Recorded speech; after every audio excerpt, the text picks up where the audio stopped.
Քերծվածքակայուն, ջրադիմացկուն եւ հարվածակայուն լամինատների նշված տեսականին ձեռք բերեք իդեալ համակարգի խանութ սրահներից 1 քառակուսի մետրը սկսած ընդամենը 2450 դրամից։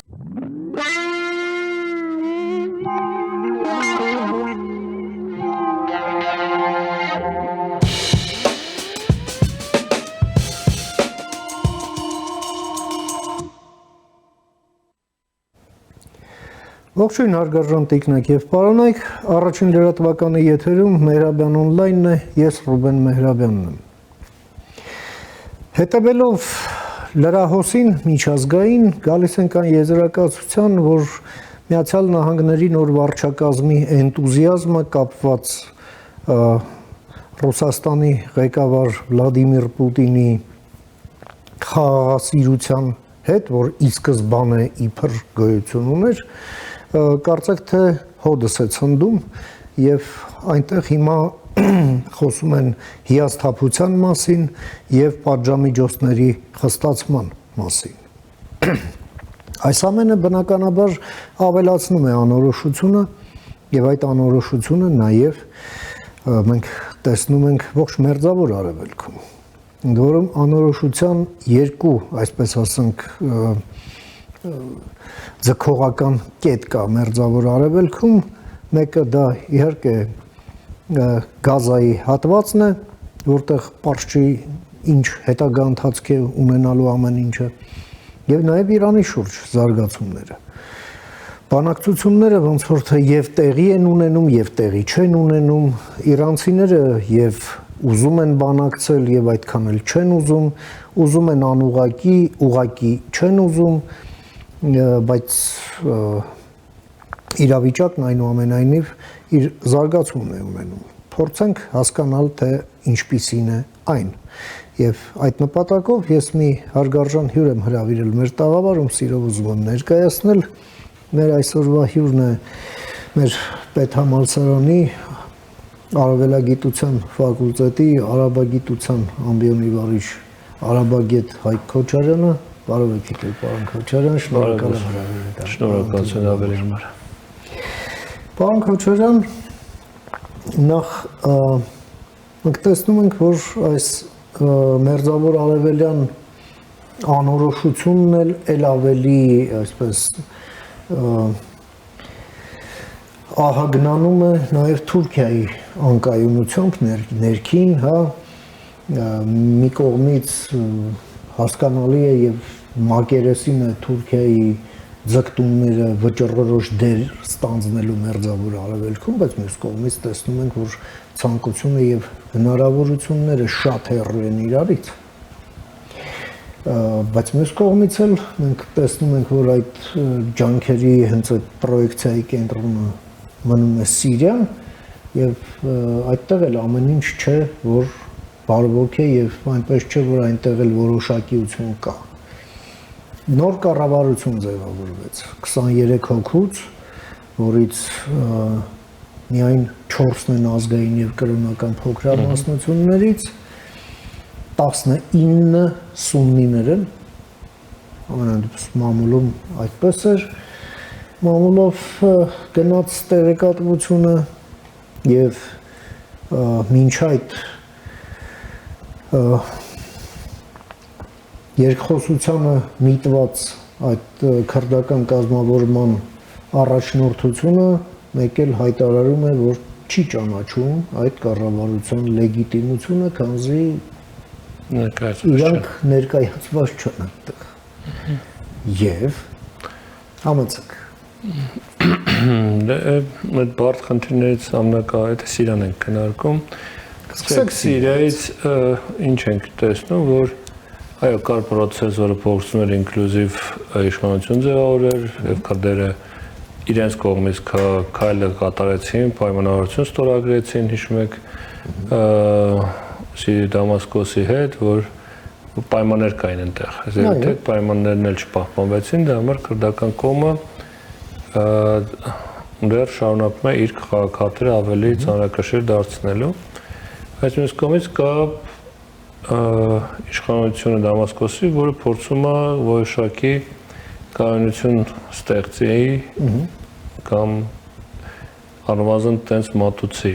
Այն ինչը որ ինքնավերահսկում, այսինքն ինստիտուտների կայացում, որտեղ այդ նույն իշխանությունների մեջ եթե նայեք, նոր ձևավորված իշխանության մեջ, այնտեղ մի քանիսը նախկին նախարարներ են։ Այո։ Որոնք մինչև 11 թիվն են եղել։ Այո։ Որոնք կրթության նախարար կար այնտեղ այդպիսին, չէ՞։ 2-3 հոգի կան, որ նախկին են։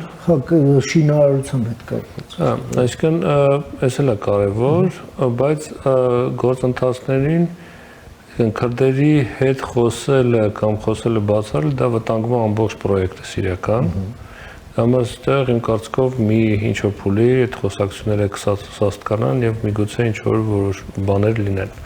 Ինչ։ Չգիտեմ, ստեղ նկատի ունեք բախում թե պայմանավորվածություն։ Չէ, պայմանավորվածություն կա, որտեղ գիտեք արյուն շատ է եղել Սիրիայում։ Այնտեղ կա հոգնածություն կա, արյունը բոլորը փորձում են ինչ-որ բանի շուրջ բանակցել, հասկանալ, դիրքավորվել, բայց դա իրենց շահերը զինված են բոլորը, այսինքն այդ կողմերը նրանք չեն զիջել իրենց, այսինքն հեշտ չեն տալու իրենց դիրքերը։ Մերձավոր Արևելքը դա ամեն ինչն է տարբեր կոնֆիգուրացիաների աշխատանք, որ այս պահին Դամասկոսը կենտրոնացած չի քրդերի հետ հարաբերություններում։ Ավելի խորացնել կարգավորել այն իրավիճակը, որ կա իրենց բավարարում այս փուլում, նրանք ձգտում են այդ մնացած հատվածը, որը որ քրդական վերահսկողության տակ չի մեծ հաշվով, փորձել կոնսոլիդացնել այս տարածքները, որտեղ էլի խնդիրները շատ են։ Տեսեք, եթե խնդիրների տեսանկյունից նայեք, կա քրդական կտոր, այսպես ասած խնդիրների, այդ մի խնդիր է։ Եվ կա դրուզական, ալավիական, քրիստոնեական, փոքրամասնային խնդիր, որոնք ավելի շատ են։ Եթե այս խնդիրները ստացվում է Դամասկոսին լուծել, հաջորդիվ կգա արդեն քրդերի հետ խոսելու հնարավորություն։ Իսկ այն որ այսինքն այսպես հերթի մեջ կդնեն եւ վերջինը կսկսեն հարցը, որտեղ այստեղ Դամասկոսը գնահատում է իր խնդիրները կապված այսպես խնդիրների հետ ավելի ակտուալ, որտեղ քրդերինը ոնց որ թե հասկանալի է քրդական հատվածի, որտեղ այնտեղ կա մի կազմակերպված ուժ, պետք է այդ ուժի հետ բանակցել։ Այո։ Որը ավելի զինված, հա, որի հետ կարելի է, եթե դու այստեղ ինչն է բանակցային բանը, եթե դու այս հատվածներում կարգավորում ես հարաբերություն, ավելի ուժեղ դիրքից կխոսես, հետո կանց հիմա պիտի խոսես քրդերի հետ։ Դա համար Դամասկոսը այդ տակտիկայով է վարվում իմ կարծիքով, եւ այսինքն դեռ փորձում է լուծել պայմանական ասենք արևմտյան հատվածի, Եփրատից արևմտյան հատվածի տարածքների հանդեպ միանձնյա կազմակերպված ինստիտուցիոնալ վերահսկողությունը, ինչը բարդացնում է ալավիներ եւ այսինքն որտեղ կան դրուզներ, ալավիներ, քրիստոնեական փոքրամասններ շատ հարցեր կան եւ կա ամենացավոտ կտորը այս ամբողջ պրոյեկտում այդ ալավիական ծովի ափամերձյան այդ հատվածներն է, որը շատ դաժան տեսանք այդ որը շարունակվում է շատ տեղեր, որը չի դադարել եւ սա այսինքն Դամասկոսի տեսանկյունից համար են հնարավոր կոմունիկացիոն ճանապարհներն են, որը պետքա չլինի կասկածելի վերահսկողության տակ կամ նենց վերահսկողության տակ, որը չի ենթարկվի վաղաչի այսօր կենտրոնի։ Դա համար ես մտածում եմ, որ սա պայմանավորված նաև այն մասսայական ջարդերն ու սպանությունները, որ տեղ ունեցան, նաև որ ալավիներն են այսինքն փոխված իշխանության պարագայում այն ուժերը, որոնք եկել են, դրանց կողմից ամենաթիրախավորվածներն էին, որոնք ունեին թե ֆինանսական հնարավորություններ, թե կապիտալ ունեին եւ նախկինում եղել էին քաղաքական ազդեցության տակ, դա համար այսինքն բայց այդ անցնում է որոշակի դժվարություններով եւ Դամասկոսը փորձում է արդեն իսկ նկատվում է, փորձում է ինքնուրույն խաղալ, չլինել այդ ընդհանուր պատկերացման մեջ ունենալ շարունակել Թուրքիայի աջակցությունը, որտեղ այս պահին դա իրենց պետք է եւ այդ ռազմաբազաների քննարկումը, թուրքական բազաների ստեղծումը նաեւ դրա շարունակություն, բայց զուգահեռ օրինակ ամսի 28-ին էր կարծեմ կոնֆերանս է, այսինքն այսպես ասած վիդեոկոնֆերանս էր Մակրոնի, Կիպրոսի նախագահի, Հունաստանի նախագահի, Լիբանանի նախագահի եւ Սիրիայի նախագահի միջև։ Այսինքն այստեղ չկան մյուսները, որոնք ենթադրվում պետք է լինեն։ Իսկ սա էլ է հետաքրքիր իր հայտնի չի ինչ են խորը, ընդհանուր ձևակերպներ կա թե ինչ են, բայց փաստը ինքնին հետաքրքիր է։ Այսինքն Դամասկոսը փորձում է, այսինքն իր ինքը իրեն էլ ուժեղացնել, դիրքավորվել, բայց դեռ թուրքական կապերը գալա,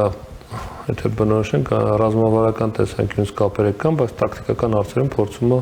որոշակի ավելի ազատություն իրեն բանը, էսա կատարում Սիրիայի շուրջ իմ կարծիքով եւ սրանց է բխելու հետագա զարգացումներ, դեռ մնում է Սիրիայում ինչի է դա բան խնդիր, որտեվ իսրայելական ազդեցություն կա, նաև այդ փոքրամասնությունների հետ աշխատանքի մեջ, որը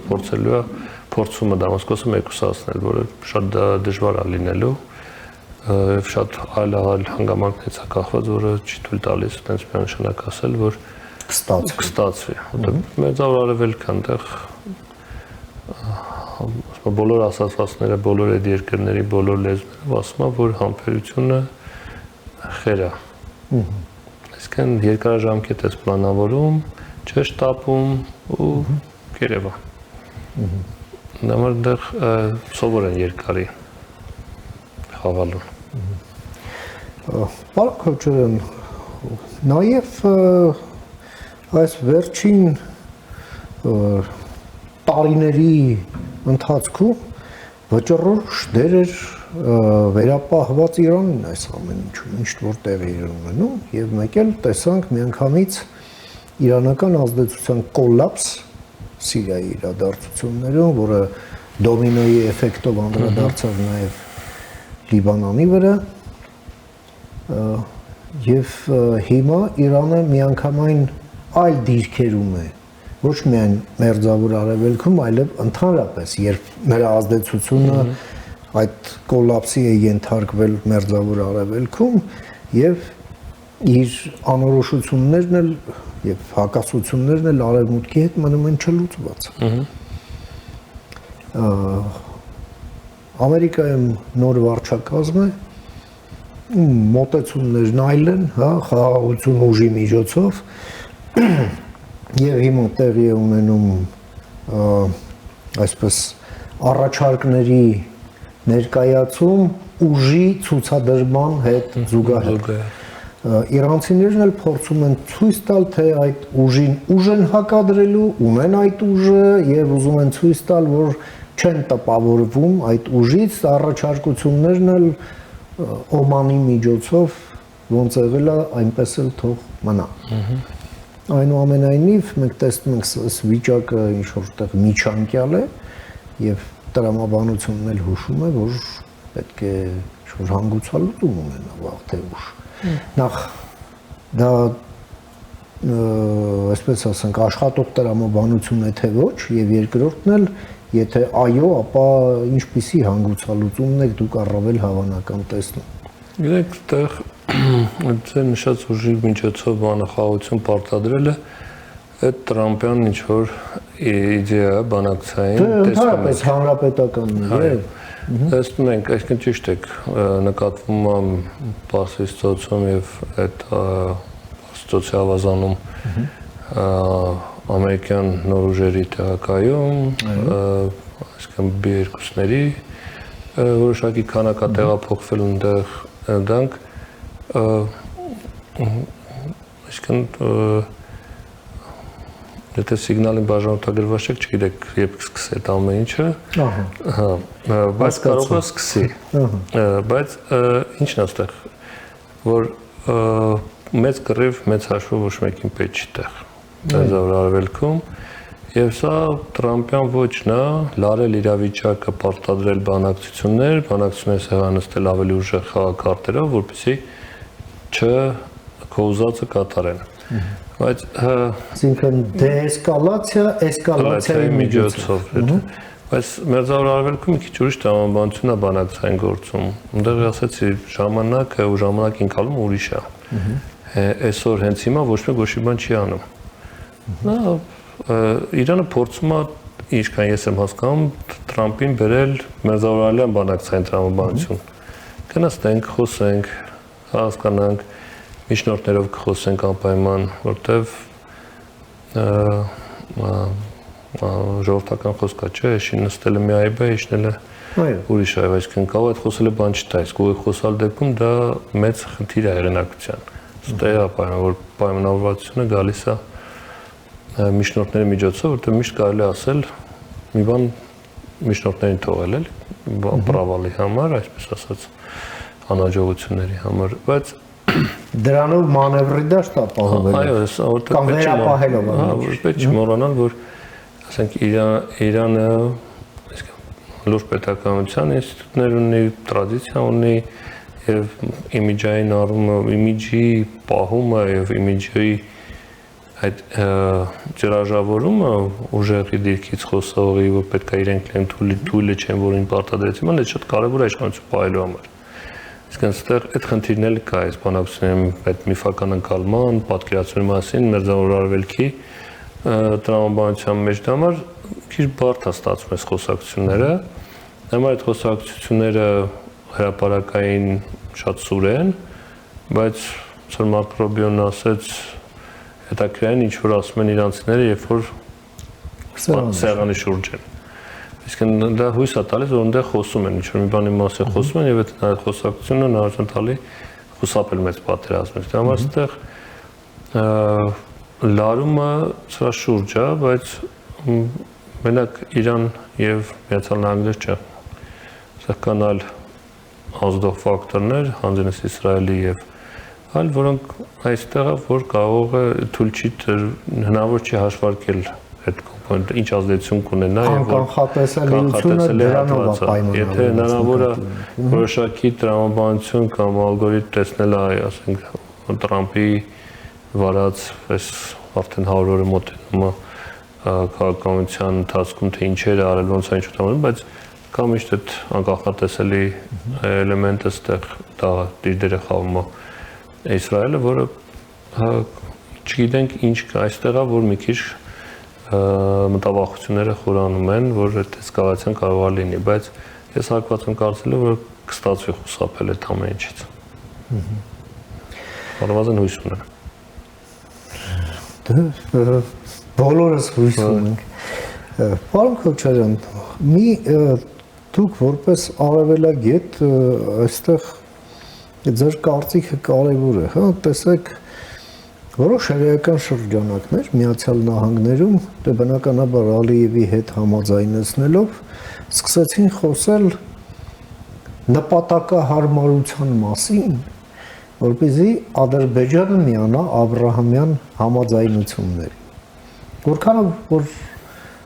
Վիկիպեդիան է, հա, ասենք հուշում, Աբրահամյան համաձայնությունները, դրանք համաձայնություններ են արաբական երկրների եւ Իսրայելի միջև հարաբերությունների բացակայության ֆոնին այդ հարաբերությունները հաստատելու համար։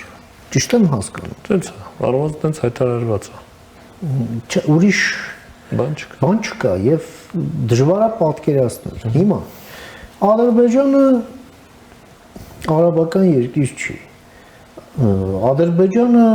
թշնամական հարաբերություններ չունի Իսրայելի հետ, ավելի ճիշտ այսպես ասենք, ունի հարաբերություններ եւ դրանք հաստատ թշնամական չեն, մի բան էլ այն կողմ, ինչի մասին է լինելու այդ համաձայնությունը ու ինչու Աբրահամյան եւ ինչու են տեղավորում։ Ու հետնել որ ասում են մուկը ծակը չի մտնում, ցախավելն էլ պոչից են կապում, ու այդ երկուսի հետ դաշինք Միացյալ Նահանգների հետ։ Մի այսպես ֆանտասմագորիկ, այսպես մի մոդել, ինչ որ հարաբերությունների, բայց այնտեղ միանգամից դուրս է գալիս այդ, ինչպես ասում են, իրական ցանկությունը, հա, հանեք մենակ այդ 907 բանաձևը, մեկ էլ մեզ մի քիչ ավելի զենք տվեք։ Հիմա ասում են Իրանի դեմ դուք ինչ որ արել եք, մենք պետք կգանք, բայց հասկանալի է, չէ՞, որ մի բան էլ Ադրբեջանը Իրանի դեմ ինչ պետք է անի։ Այնքան տեղերից է խոցելի Իրանի կողմից, որ ուղղակի անմտություն է։ մի բան լինի եւ իրականության մեջ Ալիևը դե որքանով էլ որ Ադրբեջանում չեն վստահում Իրանին, չեն սիրում եւ այլ, բայց երկխոսությունը պահում են իսլամական հեղափոխության պահապանների կորպուսի հետ համատեղ զորավարժություն են անում, հիմա էլ Փեզեշքյանի հետ հեռախոսով խոսեց ապրիլին էլ այցելելու է Բաքու։ Ինչ Իրանի դեմ ինչ։ Այս ինչ պատմություն է, էլի։ Գիտեք, այդ գծիկը մեծ է, տեսեք, ճիշտ է, Աբրահամյան համաձայնագրել ուրիշ բանի մասին է։ Որքան կարողացան գործընկերների հետ հետևենք, կարծեմ Ջերուսալեմ Պոստից դուրս եկավ, այնտեղ հրապարակվեց դա մի խումբ ռավինների կողմից, որոնք դες բան են արել։ Սա ինչի մասին է խոսում։ Կարծիքով խոսում են մասին, որ Ալիևը Բաքուն ընկած են կոնտակտներ գտնելու Սպիտակ տան հետ եւ ինչը չի ստացվում, ամեն ինչ օգտագործում են։ Դամաստից գալիս է այդ անհավանական ձևակերպումները, դե ինչ որ ռավիներ կարային դες բան ասեին։ Բայց այստեղ դրա շուրջ ինչ որ խոսակցություն պետք է ծավալվեր, որը ոնց որ չի ծավալվում, դա էլ չի ստացվում։ Դա հասկանալի է, որ չկար դաշենք պետք է, որտեղ իրենց շատ է մտահոգում Հայաստանի հետ ունեցած ռազմական այդ պայմանավորությունները, որոնք կնքվեցին, դա ուզում են մի հատ իրանք ունենան դրանից։ Ոնց որ թե։ Այսինքն այստեղ մի ամբողջ այս պատմության մեջ միգուցե ակնհայտ երևում է, որ կա խնդիր Բաքու եւ Վաշինգտոն խոսալու եւ փորձում են այդ խողովակները գտնել Բաքվում, որը դեռ չի ստացվում։ Ինչ վերաբերում է մնացածը դա արդեն ուրիշ բանի մասին է, դա ամեն մեկնաբանություն կարա լինի, այսինքն սիգնալ էին փորձում ուղարկել, ստանալ պատասխան, ոնց որ թե չկա։ Երկրորդ մասը Իրանի հետ կապված բնականաբար Բաքվում այդքան չեն կորցրել գլուխները, որ հավատան, որ իրենք Իրանի դեմ կարող են ինչ-որ բան անել։ Համար այսինքն թե չափով, թե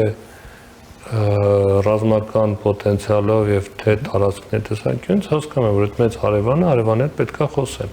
Տշնամակ պետք չի անել, դա այստեղ այդ բողատայից բխող բոլոր տեսակի համաձայնությունները։ Եվ մյուս կողմից արդյոք Ադրբեջանը կարող է օգնել կամ կօգնի վաղը չէ միսօր այդ հավանական Իրանի դեմ գործողությունների, իսկ արդյոք ըստ Իրանում այդ Ադրբեջանում այդքանը մտածել են, հասկացել են, որ այսինքն եթե չկա այն Իրանը, որ այսօր կա, այդ ինչ է տալիս տարածաշրջանին։ Այսինքն եթե մեկին մի օր զարթնեն, տեսնեն, որ չկա այն Իրանը, որը Իսրայելին թշնամի է, այլ Իսրայելին բարեկամ է։ Դեպքում Ադրբեջանի դերը ինչքանով է կարևոր։ Այսինքն այստեղ դա համար այդպես միանշանակ չի ամեն ինչը եւ դա քաղաքականության դիմակայության մեջ ծախվող ինչ որ քարտեր են, որոնք օգտագործում Ադրբեջանը, որտեղ որ կարում է, բայց այս փուլում, որի մասին խոսում ենք, կարծեք թե Ադրբեջանը այդ խոսակցությունից էլ է դուրս մնացել։ Այսինքն Իրան, Միացյալ Նահանգներ, այսինքն բոլոր մնացած այսպես ասած միջնորդավորված միջամտումները ոնց է բացառվում են։ Եվ դա սա էլ է ներվայնացնում եւ ջղազուկություններ առաջացնում Բաքվում, դրանից բխող բոլոր հետևանքները թե տարածաշրջանում որոշակի թեմաներ պահելու օրակարգում, որտեղ դեռ հայտնի չի ոնց կզարգանան դեպքերը, այդ ամեն մի օրակարգով առաջնորդվելու համար հետագայում դա այստեղ պետք է նայել, հետևել, վերլուծել, սառնասրտորեն ու հասկանալ, որ իսկն այս պայդրությամբ դեռ հենց չկա այսինքն զինում կա Ադրբեջանի, դա այսինքն չեն կարող զուգտել, որտեղ տեսնում եք։ Դա նաև հասկանալի չի, այսինքն պարզա, որ ոչ միայն Հայաստանի դեմ է վաղը, այլ նաև հետագա ինչ-որ բաների զարգացումների համար է տարածաշրջանում իրենց տեսանկյունից եթե նայում եք։ Բայց ես հակված եմ կարծեմ, որ այս փուլում Ադրբեջանը զգում է, որ շատ պրոցեսներից դուրս է սկսում մնալ եւ փորձում է վերադիրքավորվել, որտեղ վատ են հարաբերությունները Ռուսաստանի հետ, ոնց որ կանք նկատենք, կամ ոչ այնպիսին են, ինչպիսին էին մինչև ինքնաթիռի խոցումը, Թուրքիայի հետ որոշակի տարաձայնություններ կան, նկատվում են ռետորաբանության մեջ, Թուրքիան զբաղված է ներքին խնդիրներով այսօր, Իրանի հետ փորձում են պահեն այն ինչ որ ունեն, չխորացնել ավելի այդ խնդիրները, դա կննում ենք մենք, որին այսինքն այդ սահմանի վրա բախումները հաղորդում են, որ կրակոցներ են եւ այդ տրամաբանության շարքում եմ հակված դիտարկել ես։ Ես մոտավորապես այն ինչ ունեք։ Եվ ամփոփելով, պարոն Քոչարյան, ինչ եք կարծում, այնուամենայնիվ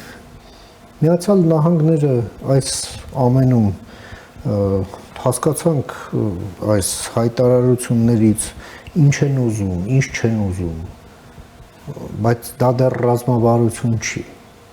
Ռազմավարություն կա, թե չկա։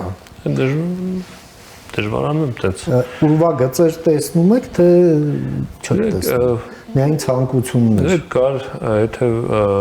Բայդենի ժամանակ կար հայտարարված ծրագիր, որ կոչվում էր երկպետական Bringing Back the Better World, տենց էր կոչվում։ Այո։ Ծրագիրը, որը հակաչինական էր, իր մեջ բաներ ուներ, ըստեղ դեռ չկա ձևակերպված ինչ-որ կոնցեպտ, որին կարող ենք հղել ասել, որ այ Տրամպյան տեսակետը նոր էսա է։ Դա միգուցե լավ շուտ է ձևակերպվի, դա կդրվի սեղանին, բայց տեսեք,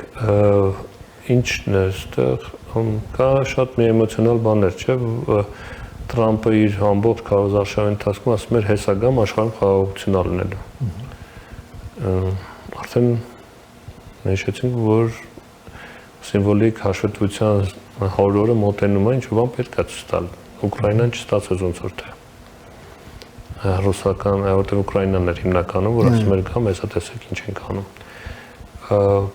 Այդտեղ ունե Իրանի հետ կարող է դա աշխատի։ Իսկ դա կարող է, որտեղ այդքան է Իրան Միացյալ Նահանգները Տրամպին էլ պետք։ Որտեղ բան չմնաց, այս ամսվա 20-ը, չէ, 20 պլյուս 10 օր, ամսվա վերջ, մի ամիս է։ Դե Տրամպը բարագամ է շատ ժամանակ, էլի, շատ ասիրը մարակ։ Այդ ուժ որ մերձավորալքում դա ժամանակ չի, դա ուրիշ վարքյաններ կա, դա կարող է տևել, բայց այսինքն ստեղ ինչ-որ բան կա նաև հաշվետվողականության տեսանյութ պետք է ցույց տալ, որտեղ եթե այսինքն ինչ ունի մեծ հաշվով եթե սպայդրության վերցնենք Տրամպը ունի Մասկ, որը ամեն ինչ փակեց, ամեն ինչ վերաձևակերպեց, Գրենլանդիայում են փորձում, այսին հայտնի չի ինչ կդառնա այնտեղ։ Իսկ հիմնական կենտրոնները, որոնք կոնֆլիկտագեն են, կոնֆլիկտացին են եւ խնդիրներ կան, ոնց որ թե մնում են նույնը։ Իսկ ստացվեց հաշտություն Համասի եւ Իսրայելի միջեւ, բայց դա արդեն չի գործում։ Համաստեղ շատ այդ բանը կարևոր է նաև Վաշինգտոնի համար, անձամբ Տրամպի համար, որ ինչ-որ բան ունեն, համաստեղ կարող է հնարավոր լինի ինչ-որ բան ակցել, ինչ-որ մի բան հայտարարել, ինչ-որ մի բանի հասնել, մինչև որ իսկ տեսանկյունից օրինակ խնդիրներ չեն ստեղծում Տրամպի համար արաբական երկրները։ Իսկ բոլորը, այսինքն թե նայում եք, ծոցի մյուս երկրները մեկը մի քանի միլիարդ ախոս տալ ներդրում անել տնտեսության 1 տրիլիոնների հասցնում, բայց ձևակերպումները շատ են 5-6 տարում։ Գերեվա, ժամանակ, այսինքն արաբական ոչի ինշալլահ, այսինքն մենք պատրաստ ենք, մենք քեզ տալիս ենք հնարավորություն, որ դու բարձրես լինես հանրության առաջ, մենք բերում ենք այդ բան։ Բայց ժամանակի ընթացքում միանգամից այդքան գումար չեն կարող տալ։ Տրամպն էլ հայտարարում որ դա որտեղ խոստումներ ուներ, չէ՞, միլիարդավոր ներդրումների։ Փոխարենը արաբական երկրները իրենց ոչի մեջ շարունակում են իրենց քաղաքականությունը, իսկ բոլորը ուրախ են, բոլորը երջանիկ են, բոլորը իրարից գործընկեր են համարում։ Կյանքն ցույց կտա ոնց է։ Կյանքն շարունակվում։ Կյանքն շարունակվում, կարող կռիվ չկա։ Շնորհակալ եմ, պարոն Քոչարյան, ձեր այս շատ կարևոր դիտարկումները եւ եզրակացությունները մեր հեռուստադիտողին ներկայացնելու եւ ձեր ժամանակից մեր եթերին հատկացնելու համար։ Ահա մենք լսեցինք մեր գործընկերոջը, արաբագետ,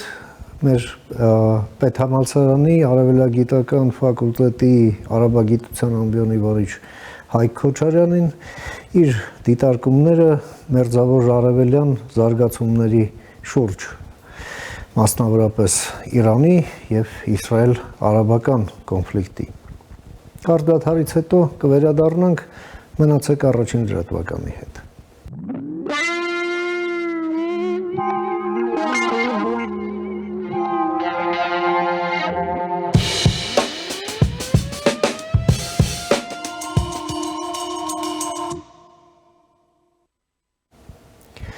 Շարունակում ենք մեր թողարկումը, առաջին լրատվականի եթերում կրկին Մեհրաբյան օնլայնն է, ես Ռուբեն Մեհրաբյանն եմ։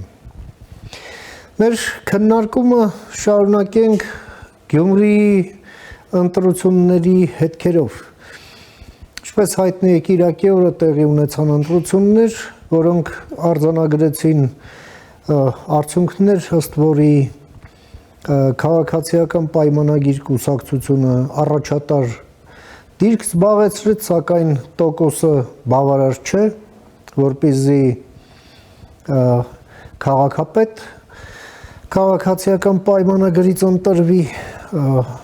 սակայն մենք տեսնում ենք, որ որոշ շարժեր կան այլ քաղաքական ուժերի կողմից եւ փորձում են ավականու 33 տեղերից մեծամասնություն ձևավորել, մի քանիսը Ռուբեն Մխիթարյանը, այն Մայր Հայաստան շարժման ներկայացուցիչը եւ Վարդան Ղուկասյանը, որը երկրորդն է իր հավաքած ձայների թվով, արդեն միավորման մասին հայտարարել են, սակայն դա էլ բավարար չէ եւ կախված է հետագայում թե ինչպես իրեն կդիրքավորի Մարտուն Գրիգորյանը, ով նաև ազգային ժողովի պատգամավոր է եւ դրանից հետո նոր կարելի է վերջնական եզրահանգումներ անել։ Սակայն Վարդան Ղուկասյանի դեմ քրեական գործ է հարուցված, ինչ հեռանկարներով, դա էլ պարզ չէ հաշվի առնելով մեր քնչական, դատական, դատախազական համակարգի այդ զիգզագները, որոնք անցած ժամանակահատվածում մենք տեսել ենք, պարզ չէ ոչինչ։ Փորձենք հասկանալ։ Եվ այդ նպատակով ես մի հարգարժան հյուր եմ հրավիրել մեր տաղավար տեսակապով Գյումրիից, ում սիրով ուզում եմ ներկայացնել, մեր այսօրվա հյուրն է Ասպարեզ ակումբի ղեկավար, Եվրադաշինքի կողմից առաջադրված տեխնացու Լևոն Բարսեղյանը։ Բարև ձեզ, պարոն Բարսեղյան, շնորհակալ եմ հրավերս ընդունել համար։ Պարոն Բարսեղյան, դուք ուշի-ուշով հետևում եք նույնիսկ օնլայն ռեժիմով, հա, եւ նաեւ անմիջականորեն շարժերին, խոսակցություններին, տեղեկատվությանը կապված Գյումրիում տեղի ունեցած ընտրություններից հետո ձևավորված իրավիճակի հետ ձեր գնահատականը, որ կետին ենք հասել եւ ուր ենք գնում, համեցեք։ Շնորհակալություն։ Ես կասկած ունեմ, որ եթե որոշ քաղաքական ուժեր մտածեին, որ մանդատների այսպիսի դասավորություն է լինելու, կամ ամենասկզբից կխմբավորվեին, կամ չէին մասնակցի այս process-ին, հիմա ստացվել է մի դրություն, երբ բավականին բարդ է ընդդիմության ավականու կազմում հայտնված 4 ընդդիմադիր քաղաքական ուժերի որոշում կայացնելու վիճակը, ճիշտ է, հարաբերական մեծամասնություն ունի քաղաքացիական պայմանագիրը 14 մանդատով, մյուսները հավաքականության մեջ ունեն 19 մանդատ, բայց Քոչարյան Ռոբերտի եւ Սերժ Սարգսյանի թևերի քաղաքական ուժերը ոնց որ թե առայժմ ընդհանուր հայտարարի չեն գալիս։ Միանշանակ ասել, որ կառավարվում են այդ ուժերը հենց Երևանից եւ տեղական որևէ նշանակություն չունի իրենց դիրքը, սխալ է։ Հակառակը պնդելն է սխալ, թե միայն այստեղ են որոշում 4 քաղաքական ուժերը կամ այդ ուժերի առաջնորդները ինչպես վարվել, սա էլ է սխալ։ Համարում եմ, որ եւ այստեղ եւ Երևանում է որոշվում, թե ինչպես վարվել։ Սկսենք ամենավերևից, ամենակարևոր խնդիրը ըստ իս այդ քաղաքական ուժերի խորհրդարանական ընտրություններին նախապատրաստվելն է եւ խորհրդարանական ընտրությունների նախընթաց այս 14 ամիսներում ինչ որ ընդհանուր դիրքորոշում, եթե չասեմ ռազմավարություն ունենալն է, թե ինչ են անում, որպեսզի քաղաքացիական պայմանագիրը իշխանազրկվի, ես ենթադրում եմ, որ նման ռազմավարական նպատակ ունեն եւ Քոչարյան Ռոբերտի թիմը եւ Սերժ Սարգսյանի թիմը, ինչպիսի կուսակցական անուններ էլ ուզում եք տակ, կարևոր չէ կուսակցությունների անվանումը, իրենց մոտեցումը այդ է, իշխանազրկել քաղաքացիական պայմանագրին եւ ավելի կարևոր բան ունեն, թիրախ ունեն վերադառնալ իշխանության։ Այդ վերադառնալը բան է, որ մեկը վերադառնա, որ մեկը լինի դոմինանտ, որ մեկը լինի բան օգնական ուժ Քոչարյանը, Հիմիկվա ազգային ժողովի խորհրդարանական ընդդիմության կառուցվածքից ստատելով մի 4-5 անգամ ավելի մեծ կապիտալիզացիա է արել Քոչարյանը մանդատների թվով երբ նայում եք Գյումրու դեպքում էլ որ նայում եք ուշադրությամբ տեսնում եք որ Քոչարյանական թևը կրկնակի մի քիչ ավել մանդատ ստացավ ավականու կազմում Վարդան Ղուկասյանը կարող է ասել, որ չէ, այ մարդ ես ինքնուրույն եմ, կոմունիստական կուսակցության հետ եմ, Քոչարյանի հետ ինչ կապ ունեմ, չեք կապ այնտեղ, բայց եւ ինքը խոստովանել է մի քանի անգամ, որ իր հարգելի պաշտելի առաջնորդն է Քոչարյան Ռոբերտը եւ այլն, հա։ Հիմա այդ Երևանի կամ ասենք համապետական մասշտաբի խնդիրներից գալով այստեղ ըստ երևույթին պիտի մտածեն այնպես անել, որ այստեղ ինչ որոշում էլ կայացնեն, սա նպաստի խորհրդարանական ընտրությունների նախապատրաստությանը գուցեև Հայաստանում մինչ այդ տեղի ունենալիք տեղական ինքնակառավարման մարմինների որոշ համայնքներում կայանալիք արտահերթ ընտրություններին, ենթադրենք Վանաձորում, հա, կամ մեկ ուրիշ տեղում։ Այսինքն պատրաստ լինեն, որ այս ամբողջ process-ը աճեցվի, հասունացվի եւ կուլմինացիան գագաթը հասցվի խորհրդարանական ընտրություններին։ Սա ողջամիտ տրամաբանություն է, ինձ թվում է, եւ գալով տեղական բովանդակությանը այս հնարավոր կոալիցվել չկոալիցվելու ամենից առաջ պիտի հիշենք ամենատեղական տեղային խնդիրը, որը անձերի հարաբերություններն են, այս դեպքում Ղուկասյան Վարդանի եւ Մարտուն Գրիգորյանի ընտանիքների, գերդաստանների հարաբերությունները, անցյալից եկող ուրեմն կոնֆլիկտները, քրեական դեպքերը ու իրենց հայտարարությունները միանալ չմիանալու մասին, հնարավոր զարգացումների մասին։ Շատ բարդ է, ինձ համար շատ բարդ է պատկերացնել, որ Մարտուն Գրիգորյանի թևը, ասենք էլի, Մարտուն Գրիգորյանը մի անձնյա չէ, էլի, հակված կլինի քվեները տալ Վարդան Ղուկասյանին, որպեսզի Վարդան Ղուկասյանը նորից այստեղ դառնա քաղաքապետ։ Համարյա անպատկերացնելի բան է։ Մյուս կողմից 6 մանդատով մնալ որպես երրորդ ուժ հասկանալի է, որ իշխանություն ունենալու քաղաքում քաղաքապետ դառնալու հավակնությունները բան են, անլուրջ են։ Մյուս կողմից պիտի հիշենք Վարդան Ղուկասյանի հայտարարությունը Սերժիկ Սարգսյանի մասին, որ արեց քարոզարշավի սկզբում, թե եթե ինձ հետ մի բան պատահի, իմ ընտանիքի հետ մի բան պատահի, ուրեմն Սերժ Սարգսյանն է մեղավոր։ Լրագրողները հետո հարցրեցին բացատրություն, մեկնաբանություն, ոչինչ չբացատրեց։ Չխոսեց նաև այն մասին, թե ինչ է մտածում իր թեմ արված 2007 թվականի մահափորձի մեղավորների, կասկածյալների մասին, իրավապահներին չգիտեմ ասել է, չի ասել իր կասկածները, այս 10 քանի տարիների ընթացքում, բայց հրապարակավ դեռ ոչինչ չի ասել։ Հիմա այդ տեսակ անուղակի մեղադրանքից հետո հանրապետական կուսակցությունը Սերժ Սարգսյանը Մարտուն Գրիգորյանին ինչ հորդոր կտա։ Հրամանել չեմ ուզում ասել, որովհետև կարծում եմ, որ Մարտունը այդ մարդկանցից չէ, որ պիտի հրամանի ենթարկվի, բայց վերջը այդ կուսակցության քվոտաներով է պատգամավոր ու այսինքն այդ խմբակցության անդամ է Եվ արդյոք բանը Սերժ Սարգսյանը կամ իր գործակատարները կհանդուրժեն Վարդան Ղուկասյանի այս տեսակ հայտարարությունից հետո որևէ աջակցություն նրան քաղաքապետ դառնալու հարցում։ Մանավանդ Վարդան Ղուկասյանը ժամանակին կեշ հիասթափեցրել էր Սերժիկ Սարգսյանին, պարբերաբար խոստանալով բարձր տոկոսներով քվեներ այստեղ 2013 թիվ, 2008 թիվ եւ բարբերաբար ծախողելով իր այդ խոստումները։ Խոստանում էր մեծամեծ քվեներ, բայց Սերժիկ Սարգսյանն ու Հանրապետականը այստեղ տանում էին հազիվ 24-26%։ Այդ հիասթափությունների արդյունքում էր, որ Սերժիկ Սարգսյանը 12 թվականին Վարդան Ղուկասյանին տուն ուղարկեց, եւ նրա փոխարեն առաջարկեց դառնալ քաղաքապետ Սամվել Պալասանյանին։ Դա կարելի է թեթև բան համարել, համեմատած այս վերջին այդ հայտարարության հետ, որը ես քիչ առաջ ասացի։ Արդյոք Սերժ Սարգսյանը համաձայն կլինի Մարտուն Գրիգորյանի քվեների միջոցով աջակցել Քոչարյանական թևի ներկայացուցչին, թե այնուամենայնիվ կգցեն կբռնեն, որ համապետական մասշտաբով իշխանության վերադառնալու կամ ռևանշ անելու խաթեր հարկավոր է բան անել, բոլոր ուժերը համախմբել եւ 19 մանդատով Վարդան Ղուկասյանին դարձնել քաղաքապետ, կպնել դառնա ընդդիմություն, այսպես ասած։ Առայժմ ցենզուն չկա, ժամանակ կա դեռ, վերջնական արդյունքները պիտի հրապարակվեն եւ մի շաբաթ կարելի ասել, որ ժամանակ կա։ Պարոն Բարսեղյան, դուք ասում եք, որ գրեթե անհավանական է, որ Մարտուն Գրիգորյանի թիմը իր ձայները տա Վարդան Ղուկասյանին եւ դրանով դարձնի քաղաքապետ։ Ընդունենք, որ դեպքերն ընթանում են ձեր կողմից նշված առավել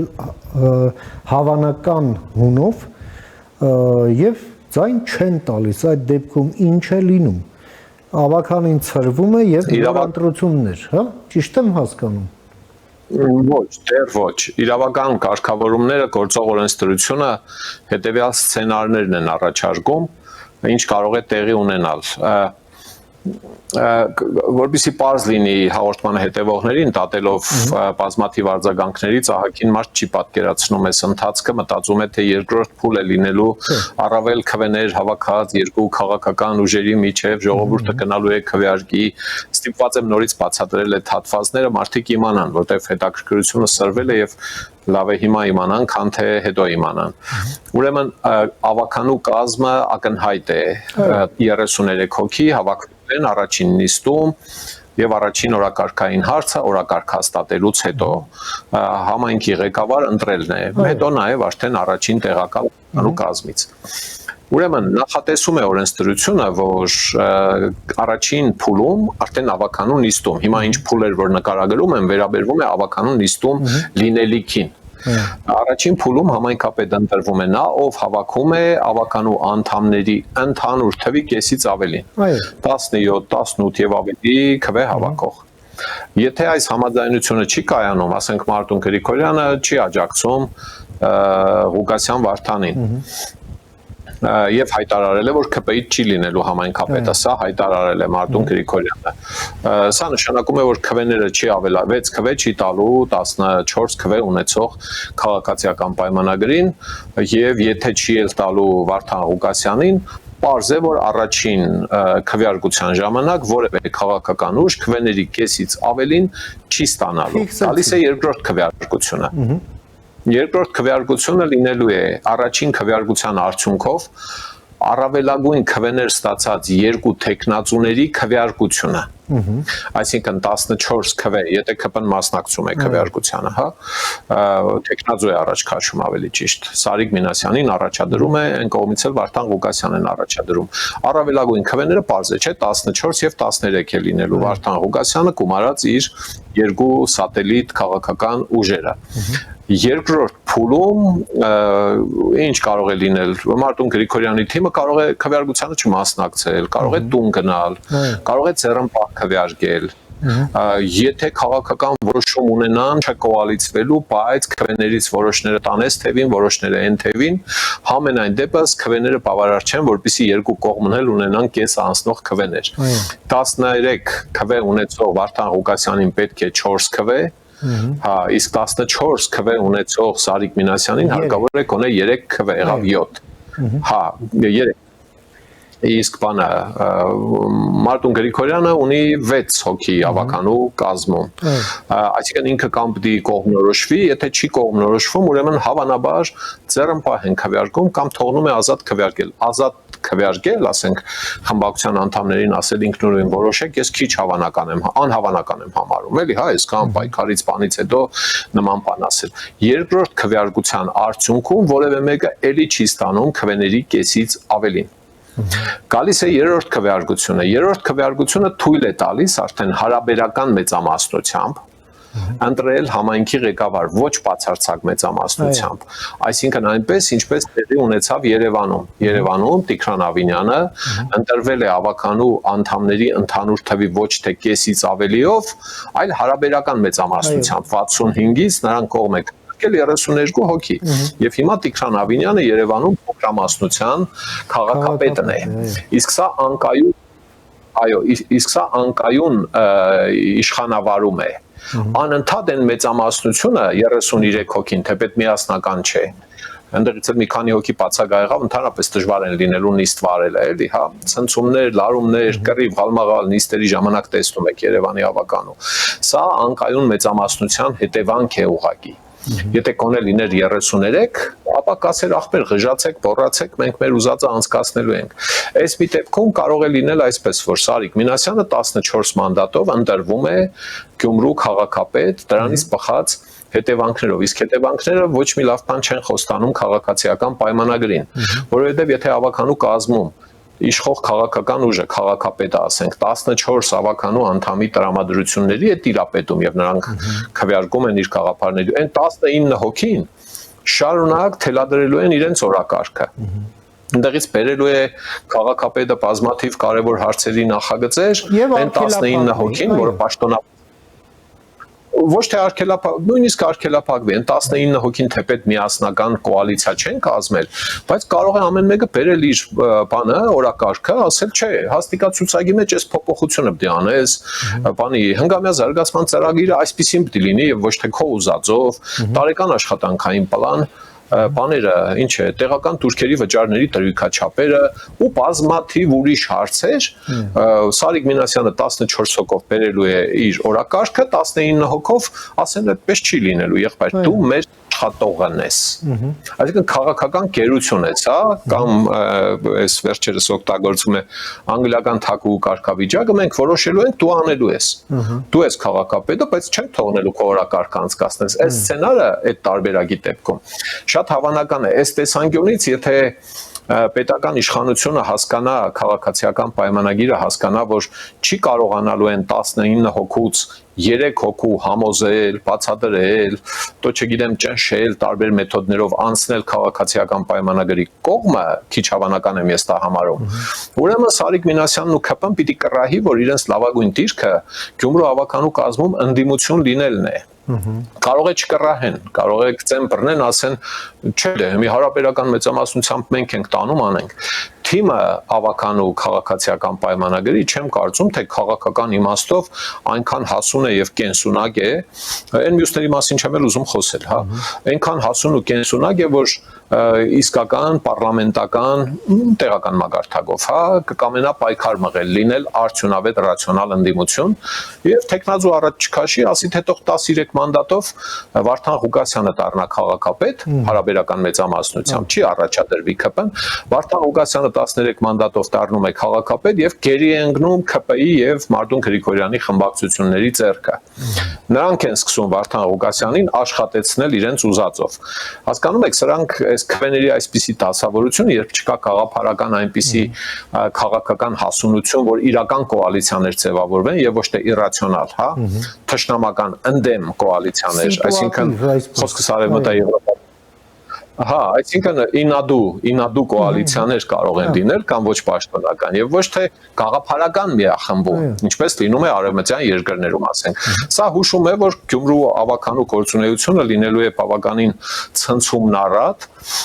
անարդյունավետ, վեճեր կռիվներ չգիտեմ ինչեր, հա, ու կարող է սա հանգեցնել ավականու գործունեության խզման, նիստերը չկայանալուն, այդ դեպքում 3 ամիս շարունակաբար նիստը չկայանալու դեպքում կարող է օրենքի ուժով պիտի ավականին լուծարվի։ Իսկ եթե նիստ է գումարվում համայնքապետ ընտրելու համար ու չի հաջողվում համայնքապետ ընտրել վերջի վերջո, ասենք Մարտուն Գրիգորյանի թիմը ելնում գնում է նիստից, քաղաքացիական պայմանագիրը ելնում գնում է նիստից, այսինքն որոշում են տապալել համայնքապետ ընտրելու բանը նիստը։ Օրենքն ասում է, որ 2 շաբաթ համայնքապետ չընտրելու դեպքում նիստը գումարել եւ չընտրել, այդպես է ասում։ Այսինքն նիստը սկսում ենք այդ օրակարգով, չի հաջողվում համայնքապետ ընտրել 2 շաբաթ շարունակ, ընդմիջումները, բաները ներառյալ։ Օրենքի ուժով ավականին լուծարվում է արտահերթ ընտրություն է լինում։ Ահա սրանք հնարավոր սցենարներն են, որ կարող են լինել։ Հա, մենք գուշակություններ անել մեզ վայել չեն, այդ տարիքում չենք, էլի, հա, պես գոնե վերլուծել պարտավորենք։ Պարոն Բարսեղյան, իսկ դուք Գյումրիում ծնվելով, ապրելով եւ ներկայումս էլ գտնվելով,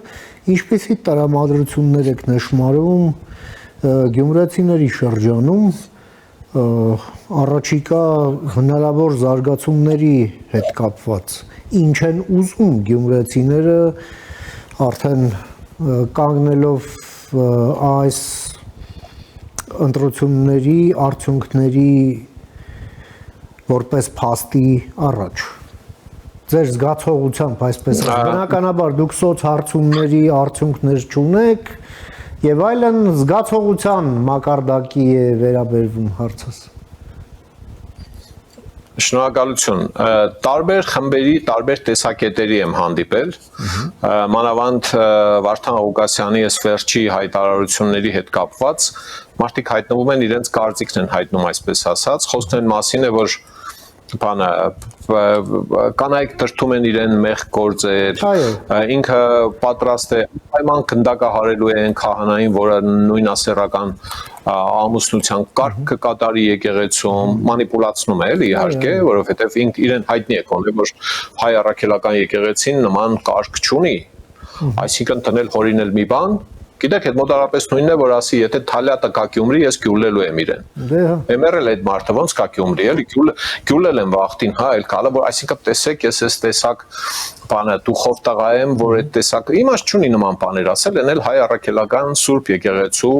քահանաների հասցեին։ Այս խոսքերի արձագանքները տետաֆաշիստական հայտարարություն է, ակնհայտորեն ինքը դա հասկանում է, թե չի հասկանում, այդ իր խնդիրն է։ Հա, ֆաշական հայտարարությանը երբ քննադատություն է հնչում, եկել նայում ես ծլում են տարբեր տեղերից, մեկը գրել էր քիչ առաջ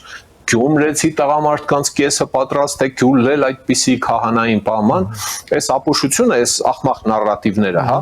տարածվում են Էլտուսուս, այսինքն այս հետադիմական ծայրահեղական, պահպանողական բառը ափսոս է, էլի դրա համար, էլի, հա, պոպուլիստական լուրջ քաղաքական ուղղություն է, Այո, այս ցեխոտ մտքերը լուրջ պոպուլարիզացիա են ապրում բարբերաբար, հա, մարդիկ, որոնց մտածողությունը ցավոք մնացել է այդ փակագծերի մեջ, հա, հիացած են Էլտուսուս, տեսար ինչ ասավ, տեսար ինչ զիլ տղա է, բաման, ֆաշիստական մտքեր արտահայտելը նորություն չէ համաշխարհային պատմության մեջ։ 30-ականներին գերմանացիք բանը շատ հպարտ էին, որ պետք է ոչնչացվեին այսինչ ազգերի ներկայացուցիչները, մինչև հիմա ապաշխարում են տերտգից դուրս գալ չեն կարողանում։ Այստեղ իհարկե մեղքը Փաշինյանից կողմերն է, հիմա չխորանամ այդտեղ։ Հա, կան իհարկե խմբեր, որոնք բանը անթակույց շատ չեն, էլի, ավելի ճիշտ մարդիկ, էլի, հա, հիանում են Ղուկասյան Վարդանի երկրորդ տեղ գրաված լինելու հանգամանքով, իր հավաքած քվեներով իհարկե չափազանց ցածր է համեմատած իր նախորդ ընտրություններում հավաքած քվեների հետ, հա, մեր աջակիցները վաշվիշ են անում, բան, այս ինչի եղավ սպես, ախր այսպես չպետք է լիներ, ախր քաղաքը, ախր մարդիկ, ժողովուրդ ջան, ես շատ սառն եմ նայում սրան, եւ պարտավոր եմ սառը նայել, որովհետեւ ես էմոցիոնալ պայքարի մեջ չեմ մտել, ես քաղաքական պայքարի մեջ եմ մտել երեք կուսակցությունների հետ եւ համարում եմ, որ իսկապես մարդիկ արժե համակարգով իրենց նմաններին են ընտրում։ Չի կարող ասենք կողերի հասարակ ընտրել եւ ակադեմիկոսների հասարակությունը բանը մարդասպան ընտրել որպես իր հնարավոր իղձերի իրականացնող հասարակ է, չէ՞ սա։ Ինչ սկզբունքով են ընտրել, շատ տարբեր սկզբունքներով են ընտրել, մեկը ծրագիր է կարդացել, մեկը պոյ-պուսատին է նայել, մեկը լեզվի ճարտարությանն է նայել, մեկը ասել է, որ իշխանությունը միշտ ճիշտ է, այդով են գնացել, սարիկ են ընտրել եւ այլն, հա։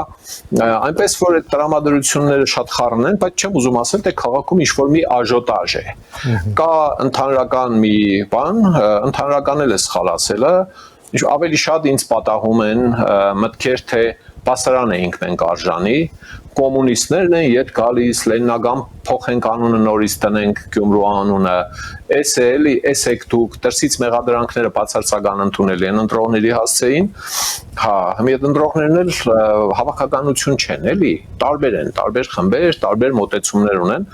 Ես պես շնորհակալ եմ այն մարդկանց, ովքեր կիսեցին մեր խաղապարները եւ որոշեցին, որ դա քաղաքի զարգացման ամենաարդյունավետ ճանապարհն է։ Հիմա որպես քաղաքացի եւ որպես տեխնացու, նախկին տեխնացու, կամ որպես քաղաքացի, ինձ հետաքրքիր է թե այս ուժերը, որոնք հայտնվել են այնտեղ, ինչպես են իրականացնելու իրենց խոստումները ֆանտաստիկայի ոլորտից։ Համի բդի Եթե կոալիցվում եք, քաջալերում եք, սատարում եք, ասենք այն երկու ուժերը սատարել են արդեն Ղուկասյան Վարդանին։ Այդ երկու ուժերը լուրջ բաներ են խոստացել քաղաքին։ Ղուկասյան Վարդանն էլ է շատ լուրջ բաներ խոստացել։ Հիմա եկուց մյուս օր իրենք ինչպես են իրականացնելու, թե ելնելու են պատմեն, թե ինչու այդպես չեղավ, այն Չերչիլի ասածի նման, հա, ասում է քաղաքական գործիչը նա է, ով բաներ է խոստանում, հետո էլ բանը սկսում է պատմել, թե ինչու չկարողացավ այդ ամենը անել։ Մենք մեր խոստացածը ինքնատեսական էինք արել եւ կարող էինք իրականացնել։ Հիմա եթե խորհուրդ էլ հարցնեն, պիտի ասեմ ծրագրերս բաց դրած է, վերցրեք, օգտվեք։ Իրանք խորհուրդ չեն հարցնում, որ իրենք ամեն ինչ լավ գիտեն, էլի Կրեմլից բանից ինչ է անունը, թևավորված ներշնչված անձնավորություններ են եւ կնան իրականացնեն իրենց ծրագրերը, հա, այնպես որ կարող են ասել, որ ես չարախնդում եմ բոլորովին, այս քաղաքը ոչ էս ընտրություններով է կործանվելու, ոչ էլ հետո է կործանվելու։ Հարցը այդ չէ, էլի։ Հարցը այն է, որ քաղաքացիները հավաքականության մեջ ընտրեցին պոպուլիզմը, գուցե ահուս հարսապի, բայց մի կարևոր բան կա, որ ահագին մարդ էլ հասկացել է, որ ասենք ճիշտ է, բացարձակ չէին ուզում ինչ է քաղաքացիական պայմանագիր ընտրել, Նիկոլ Փաշինյանի եւ քաղաքացիական պայմանագրին հակառակ կամ ինադու տվեցին քաղաքի աչքը հանեցին, էլի, որոշեցին, որ չլինի քաղաքացիական պայմանագիրը ով ուզում է լինի, գնացին ում ուզում է քվեարկեցին, մեկ էլ հիմի նայում են, որ այս ավականին ոնց որ թե բանը իրենց իղձերը չի կարող իրականացնել, մանկապարտեզները ցերի դարձնել չի կարողանա եկուս միսոր փողերով տակ երևա, էլի, որովհետև այն ինչ մենք էինք նախատեսել փողերը ավելացնելու, այս ավականին չի անելու դա, որովհետև շահեր ունեն, այս ավականին չի կարողանալու հասարակական տրանսպորտը դարձնել մինչև գիշերը ժամը 23-ը, խոսքս այն մասին չէ, որ մի հատ գազել ժամը 11-ին ֆռա մարդկանց հավաքի, տակուցե անեն, էլի, հա,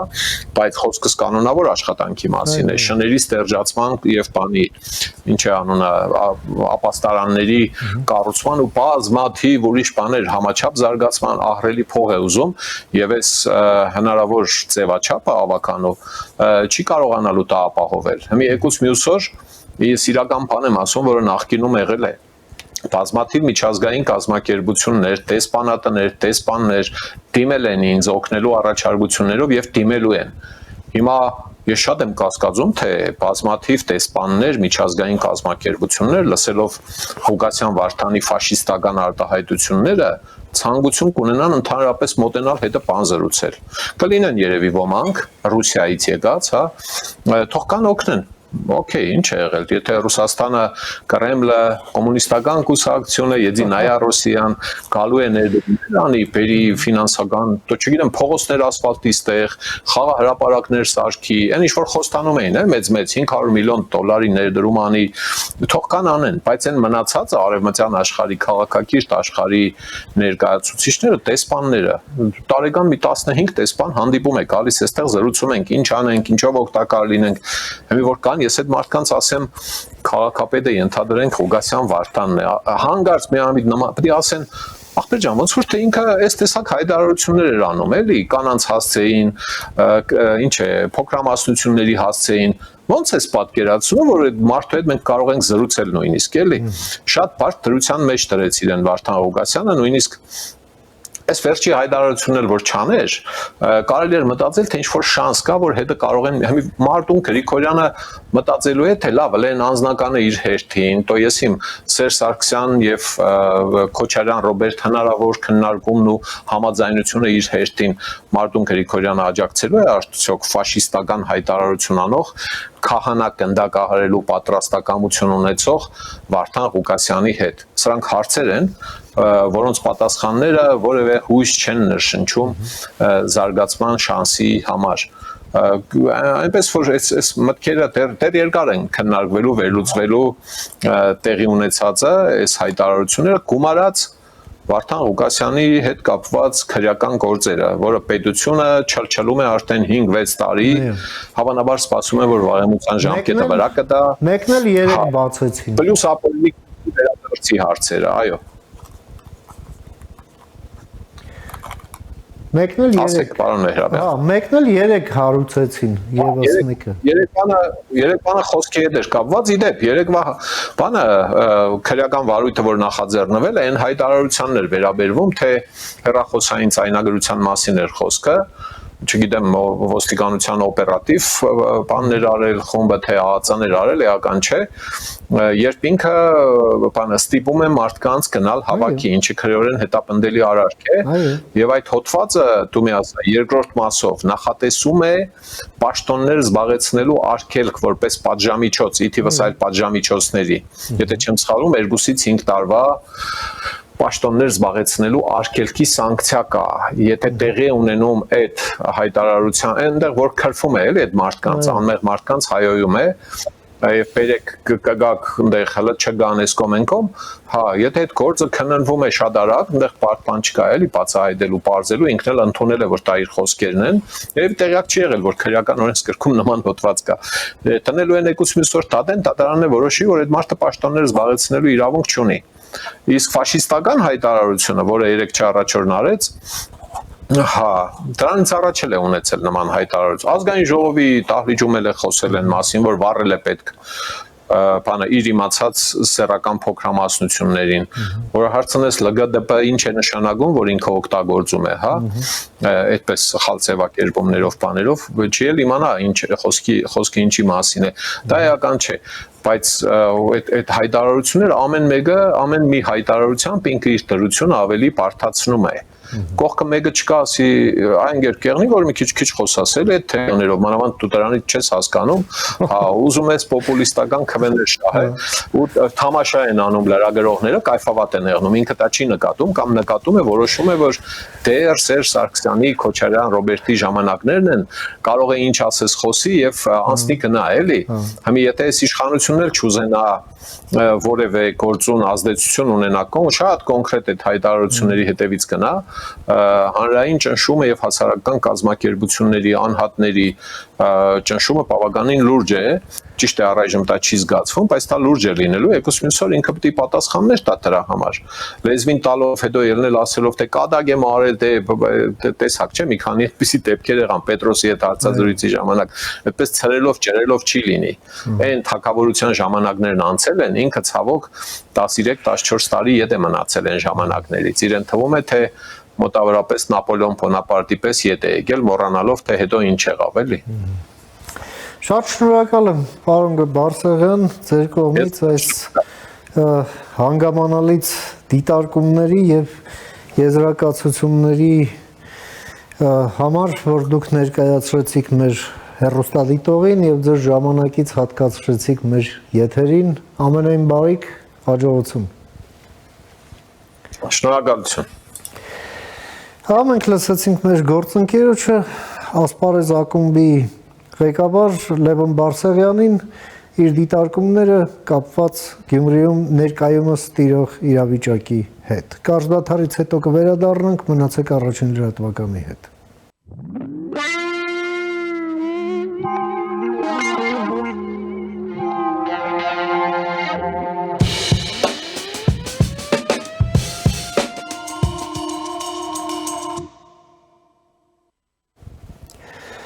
Շարունակում ենք մեր թողարկումը, առաջին լրատվականի եթերում կրկին Մեհրաբյան օնլայնն է, ես Ռուբեն Մեհրաբյանն եմ։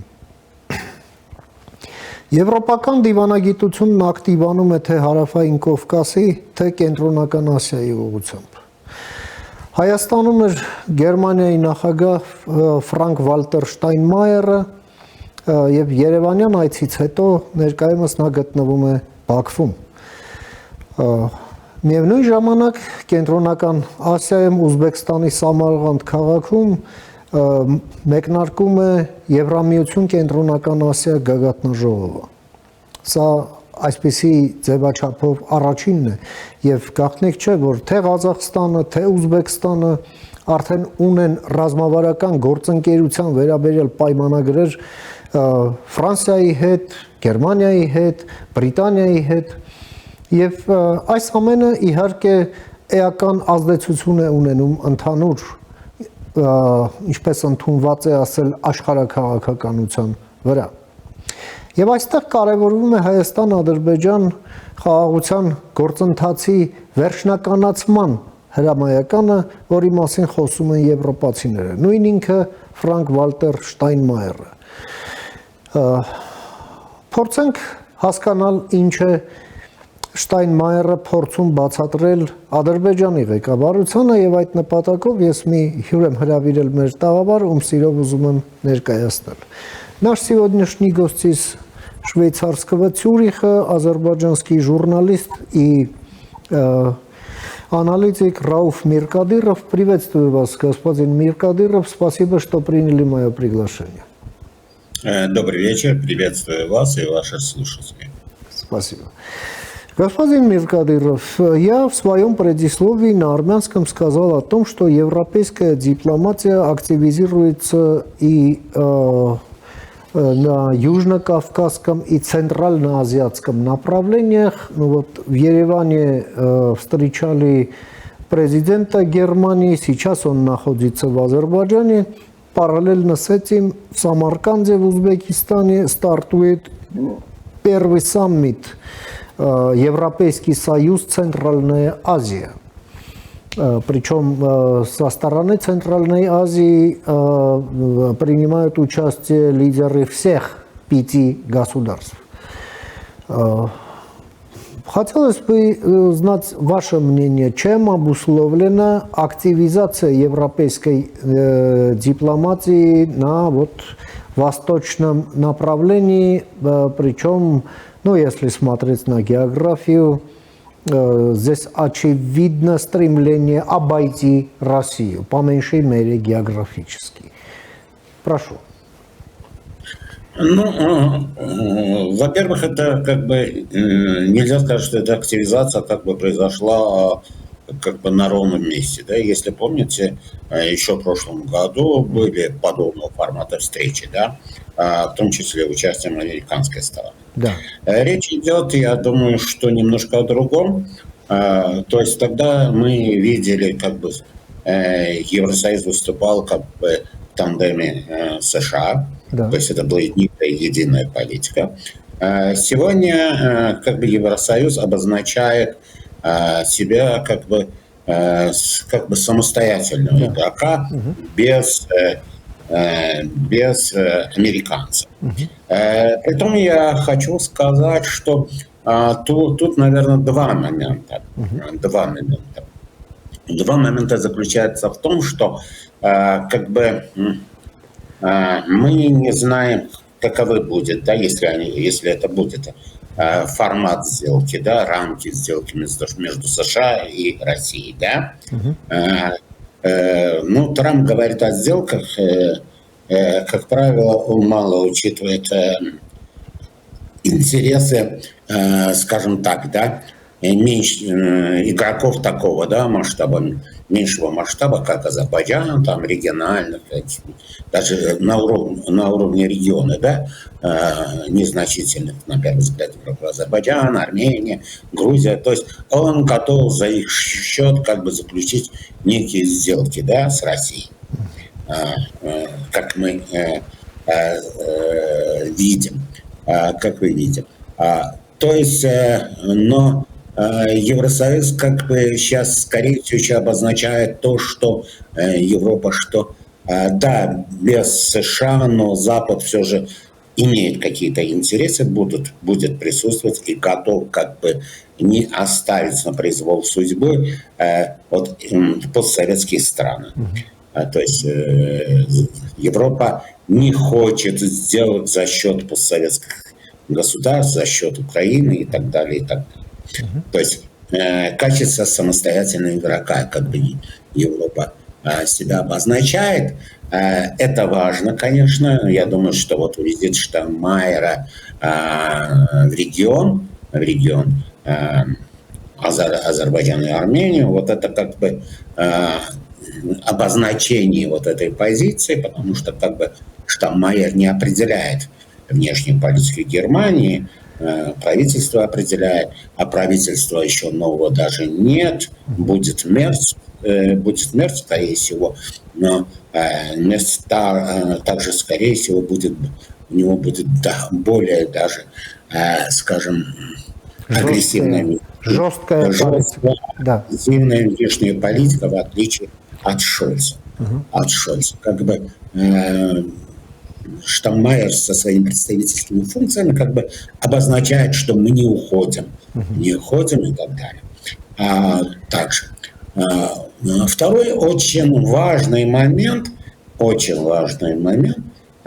заключается в том, что мы очень долго говорили, очень много обсуждали насчет серединного коридора,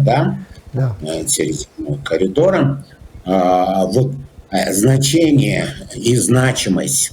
для Европы вот этого серединного коридора резко возрастает. Вот что мы наблюдаем, на первый взгляд в Красном море, как бы американцы наносят удары по хуситам, по хуситам, на первый взгляд это в интересах Европы, обеспечивая свободу навигации по очень важному тракту. Очень. Но по большому счету американцы наносят по хуситам удары не для того, чтобы обеспечить эту свободу, Вы, наверное, читали, вот эти обнародованные, Сигнал-гейт. Сигнал-гейт, мессенджеры, сигнал, вот эти переговоры, они очень сожалели, что вот эти удары как бы отвечают интересам Европы, потому что большая часть сегодня товаров и вообще коммуникационного потока это через море, проходит через море. А вот мы когда говорили в свое время о континентальных и морских империях, они чем отличаются? По большому счету можно считать, что Америка является современной морской империей. Современной. То есть это не означает захват территории. Нет. Непременный захват территории и так далее. Она контролирует эти морские коммуникации, мировые морские коммуникации. И как бы обеспечивает безопасность, по большому счету, со своими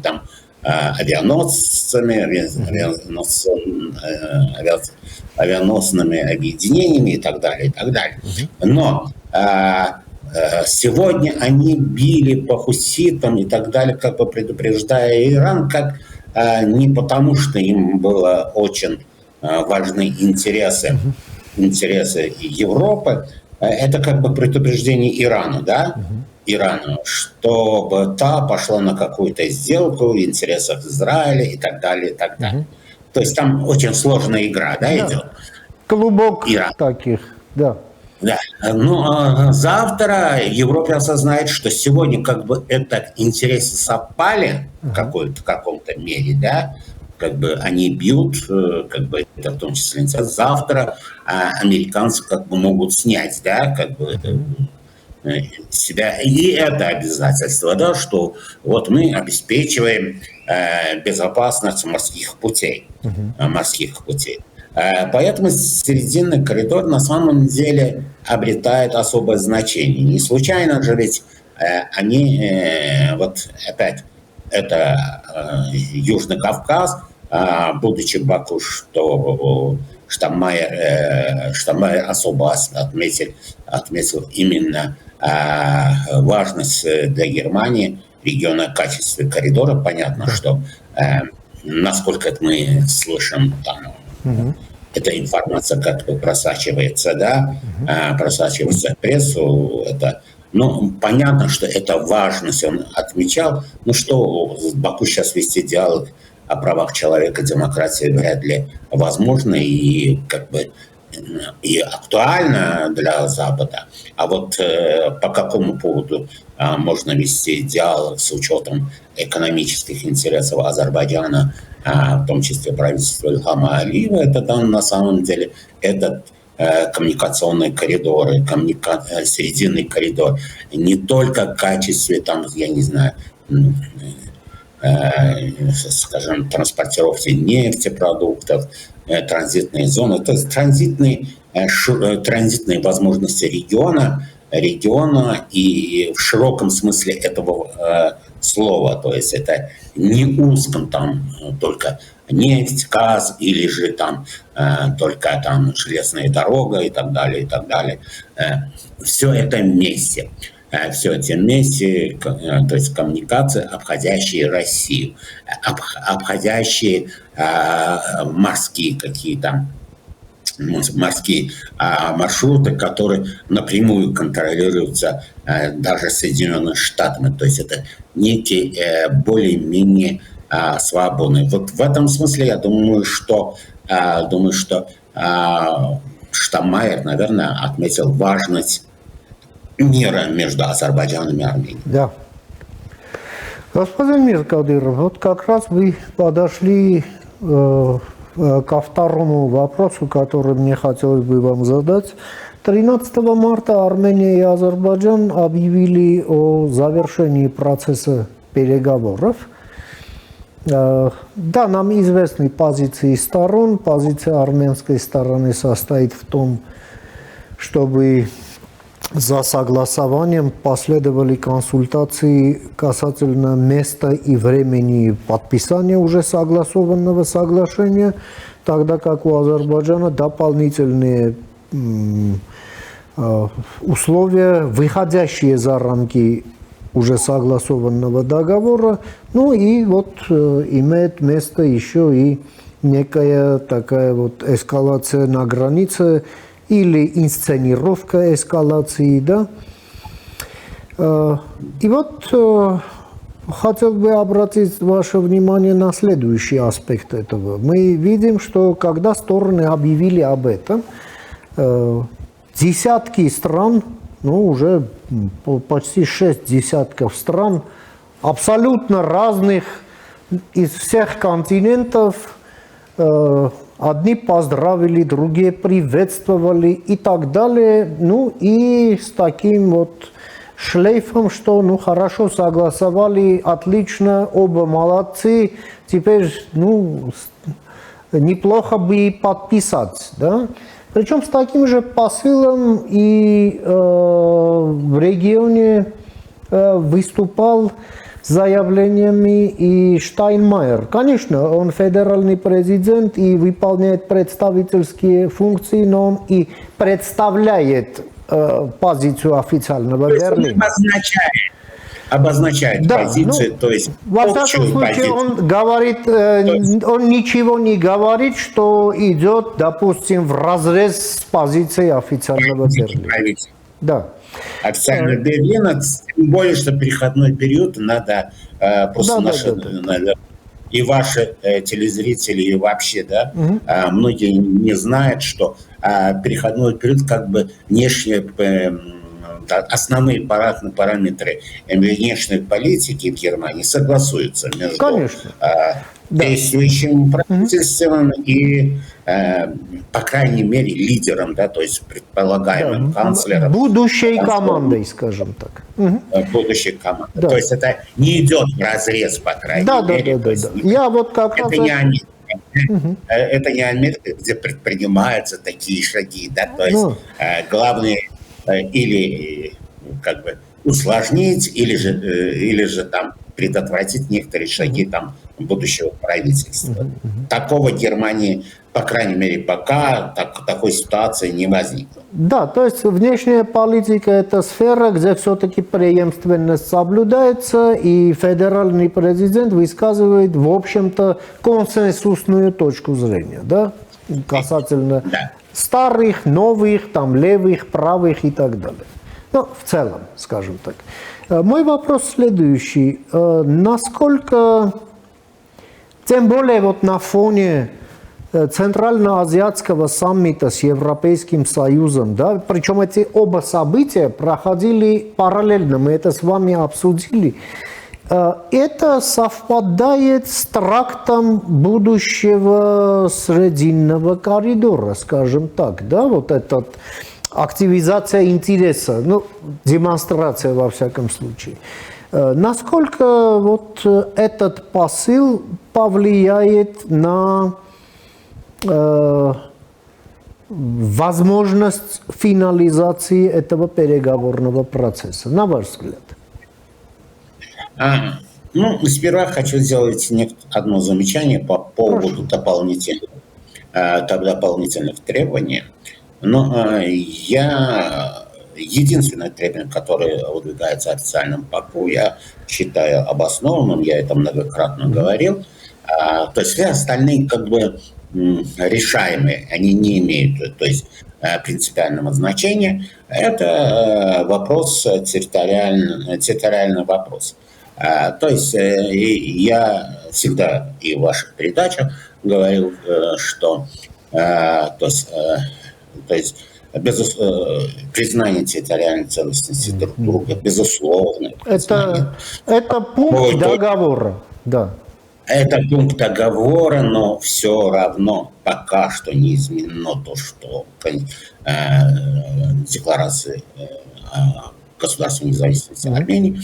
все это немножко спорно с армянской стороны. Я не собираюсь сейчас спорить. Да, я знаю вашу позицию, и вы ее высказывали в нашем эфире. Да. Я многократно говорил и буду говорить. Я не говорил о мотивах официального Баку, по которому этот вопрос используется, на самом деле является приоритетом, важным или для официального Баку, или же используется для того, чтобы не подписать, по крайней мере, пока это совсем другое. А все остальные, в принципе, Минская группа ОБСЕ, она вообще не существует по факту. То есть недействующая структура при том, что уже предложенные ею параметры вообще потеряли свою актуальность, то есть по факту потеряли актуальность и так далее. И вообще она не может функционировать, опять же, по факту, потому что входящие страны сопредседатели, то есть выходящие, они в состоянии жесткой конфронтации, да. Конфронтации, если не считать последнее время, США начала как бы подыгрывать России, и то надолго ли, настолько ли, я не знаю, еще неизвестно, вернее. То есть все остальные несущественные. То есть там вопрос в другом. Я опять же, наверное, повторюсь, пока стороны не поймут, кто в доме хозяин, грубо говоря, да, они вряд ли подпишут мирное соглашение. Тут не важно, что кого устраивает. В принципе, мирное соглашение устраивает обе стороны. Да? Логично. Логично обе стороны. То есть как бы все подталкивают, и даже союзник Азербайджана, Турция, которая как бы в Армении с подозрением относится к роли Турции вообще во всем этом конфликте, вообще исторически и так далее. Это понятно. Та же Турция постоянно... Тем не менее, Турция открытым текстом говорит о своем интересе. Это тоже факт. Интересы и так далее. Но тут я, если вы помните, я еще в начале, вот когда стороны согласились на том, что будут вести прямые переговоры, да,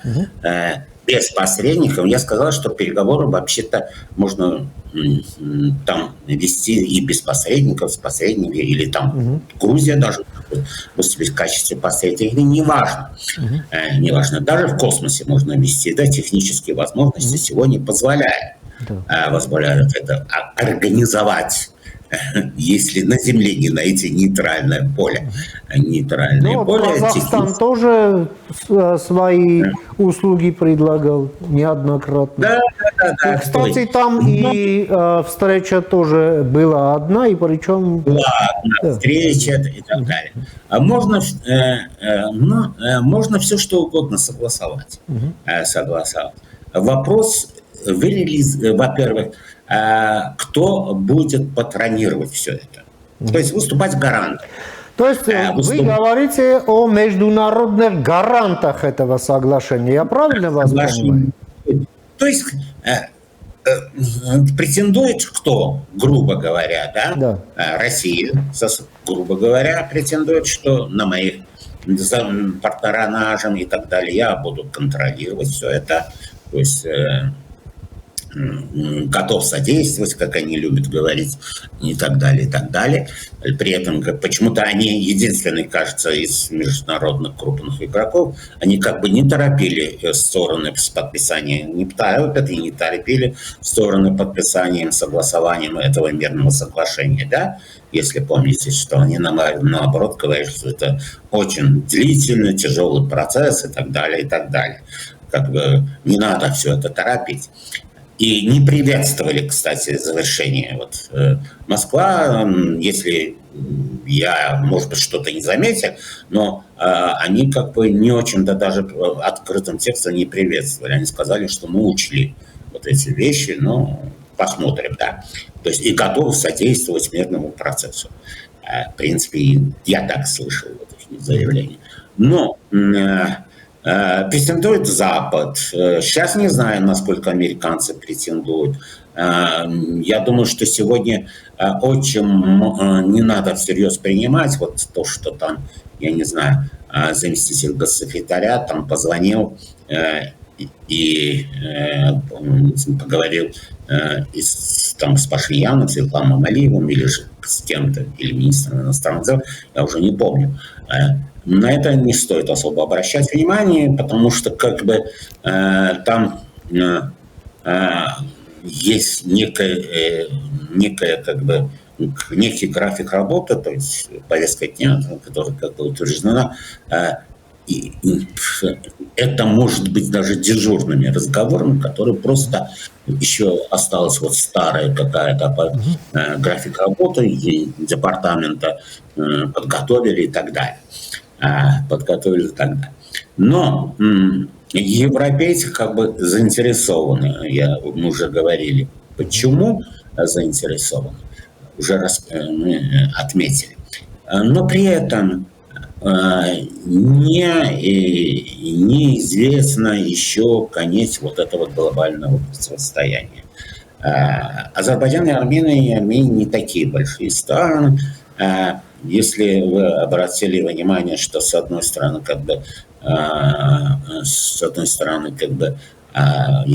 про Азербайджан мы много говорили, мы вообще там интересную ведем политику, будучи стратегическими союзниками, якобы стратегическими партнерами с Россией и так далее.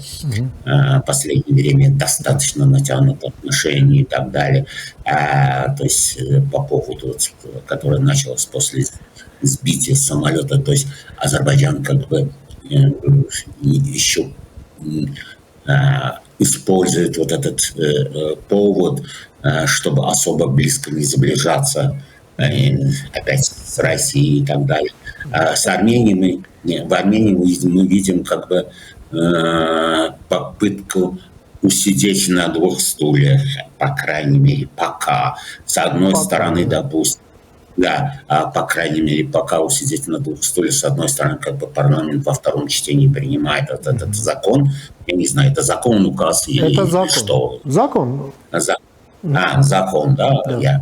не знал это, что такое. Закон, решение или что-то такое. Заявление. То есть закон о том, что то есть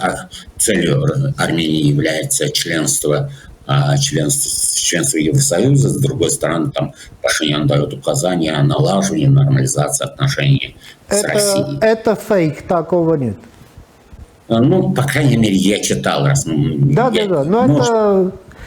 это фейковая информация старорежимной прессы, которая не нашла своего подтверждения. Да. Может быть, я не буду спорить. Ваши внутренние разборки меня особо не волнует, по крайней мере, на данном этапе. Может быть, в будущем заинтересует, по крайней мере. По крайней мере, пытается, по крайней мере, последние действия показывают, что не разрывает отношения с Россией. То есть это не только моя позиция была основана на этой информации. Да, пока так. Разрывать, пытается как бы наладить каналы общения и так далее. Допустим, одним из первых Пашинян именно позвонил Путину, да, и как бы рассказал о том, что из себя это мирное соглашение представляет и так далее. То есть позвонил в Иран, сообщил. То есть, во Францию позвонил, да. Позвонил другим, всем остальным. То есть понятно, что такие маленькие страны, как Азербайджан, как бы оглядываются на соседей, чтобы не хотят принять однозначных решений, которые могут как бы последующим оказаться смертельными. Смертельными, да. В том числе. Да, для них самих, да, то есть не только для страны, но и для самих лидеров, руководящих этими странами. Да, это понятно, и пока что вот, я думаю, что вот этого, скажем так, определенности нет. Если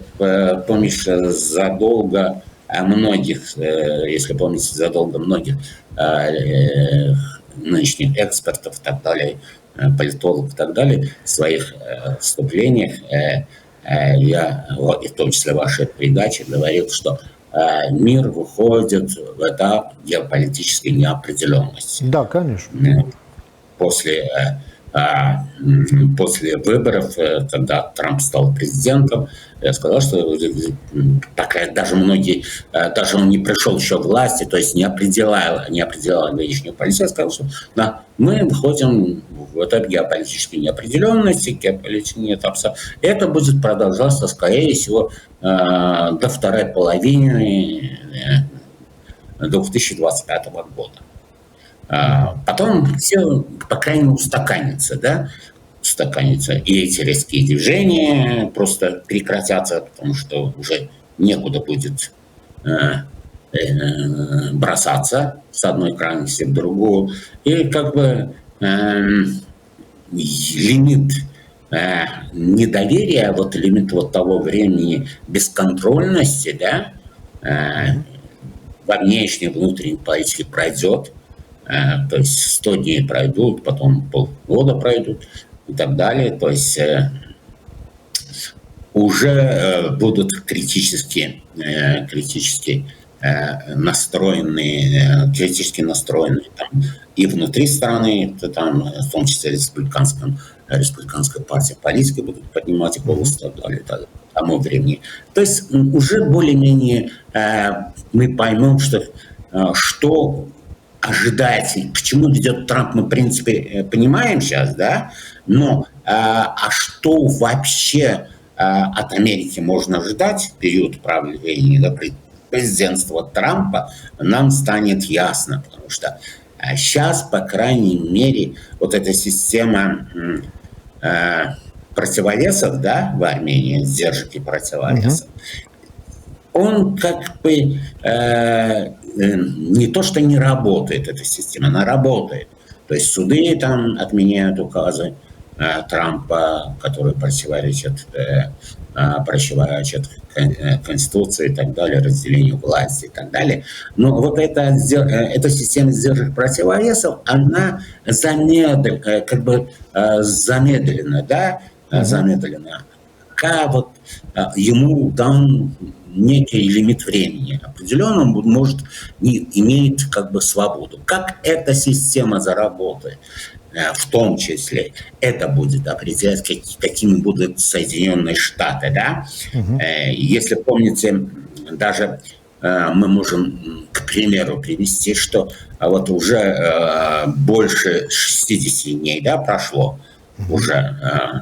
до 100 дней осталось 30 дней, да? Месяц практически, да, остался вот этот месяц и 100 дней. Да, все. чтобы исполнилось 100 дней, когда уже придется отчитываться за первые шаги, скажем так, и первые итоги. Первые итоги, да. Если в начале как бы республиканцы, которые как бы умеренные, затаились полностью, да, затаились полностью, сейчас они начинают поднимать голоса.